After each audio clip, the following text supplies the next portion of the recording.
காமராஜரை வந்து கலைஞர் கைது பண்ணல அப்படின்ட்டு. இந்திரா காந்தி நினைச்சிருந்தா எங்க இருந்தாலும் யார வேணா தூக்கிட்டு போயிற முடியும். காமராஜருக்கு உதவியாளரா இருந்த வைரவன் கூட எனக்கு பழக்கம். அவர் இறப்பு காலம் வரைக்கும் நாங்க கிட்டத்தட்ட வாரத்துல 3 நாள் சந்திப்போம். அப்போ எமர்ஜென்சி 1975 ஜூன் மாசம் 26ஆம் தேதி கொண்டு வரப்படுது. திராவிட முன்னேற்றக் கழகம் இத தனக்கு சாதகமா பயன்படுத்துறதுக்கான வேலைகள வந்து செஞ்சாங்க. அப்போ ஒரு நாள் கலைஞர் வந்து காமராஜர சந்திக்க வந்தாரு. சந்திக்க வந்துட்டு, "நீங்க ஒரு வார்த்த சொல்லுங்க. நாங்க வந்து ஒரு போராட்டத்த இங்க அறிவிக்கிறோம் பெரிய அளவுல." அப்படின்னுட்டு. அப்போ காமராஜர் சொன்னது, "ஆமா நீங்க போராட்டங்கிற பேர்ல ரயில, பஸ்ஸ கொளுத்துவீங்க.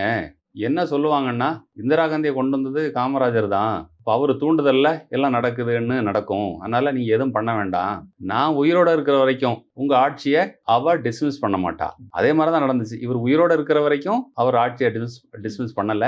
இன்னொன்னு வந்து அதுல ஒரு பெரிய சொல்லப்படுற பெரிய பொய் என்ன அப்படின்னா, காமராஜர வந்து கலைஞர் கைது பண்ணல அப்படின்னுட்டு. இந்திரா காந்தி நினைச்சிருந்தா எங்க இருந்தாலும் யார வேணா தூக்கிட்டு போயிற முடியும். இப்போ காவல்துறையோ, ராணுவமோ ஏதோ வச்சு. அதனால வந்து கலைஞரால காமராஜர் காப்பாற்றப்படவில்லை.